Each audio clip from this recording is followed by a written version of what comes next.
This song that I'm going to play is a song that I wrote a very long time ago. It was one of those magical occurrences where you just sit down and something just comes out just the way you want it, not trying to do anything fancy, and it worked out really well. It's called Sunrise on Planet Tokyo. Let's see if we can get this going.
this is the main sequencer. It's an old sequencer from 1998. It's an RS7000. It's basically got all the melodic MIDI information that I programmed in with the controller keyboard. That's firing off things like bass lines, synths, leads, pads. Anything melodic is stored in the MIDI sequencer and triggering the chord radius, which is a virtual analog synth from the early 2000s. It's kind of a poor man's virus. Virus is a synthesizer for those of you who don't know, but I think all of you know. So it's a poor man's Access virus. Then the beats and the samples are being handled by Analog Rhythm Mark II. And then a couple acid lines that you heard in there are handled by the Zoxbox with the Zoxio mod by Brian Castro. And then in order to do transitions, I kind of came up with this janky thing where I would just grab a loop in the chord chaos path. This is the very end of my signal path. Grab a loop and just kind of loop it there while I reset everything here and then try to transition over. It's a lot easier when you have a DJ mixer to do that. Now as far as, so this is sending MIDI out to this and it's sending MIDI clock to these guys. So they've got their own internal sequencers running. Audio-wise, underneath here that you can't see is a Behringer XR 18, which is a rack-mount digital mixer that is basically like having a full DAW mixer setup right there in this tiny rack. It's got built-in effects, compression on every channel, EQ, and I run all the audio into that, and it's got no sliders, no faders, nothing. It's just got audio inputs, and then the master output goes to the chaos pad, which I was using to loop, and also add the air effect, and finally it goes through the real nice compressor, the FMR RNC, real nice compressor, at the end of the signal path, just to have a little bit of gain control at the end. I think, any questions? I guess I covered the questions. Mario, I see your hand going up.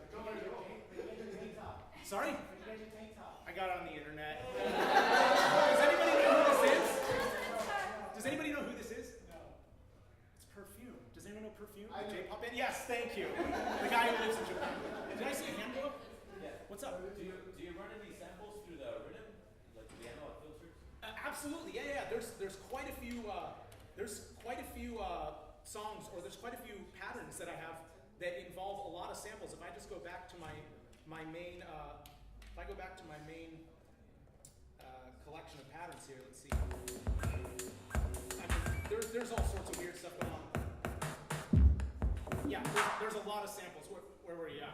There's a lot of samples in the Rhythm. We can talk afterwards on like how to keep them organized and stuff because there is an art form to it. But it's basically a mix of analog and samples. So Rhythm. Sorry, was there another question? iPhone. Sorry? What you do with your phone? It's a timer. It's just a timer. Yeah. Checking my email. You don't need to look at that thing. So find me on rhythmdroid.com, Bandcamp. I'm on iTunes, a couple places. Follow me on Instagram, YouTube. So on Instagram, I'm Rhythm Droid, all one word. Rhythm spelled like the English way, not the Swedish way. I think that's about it.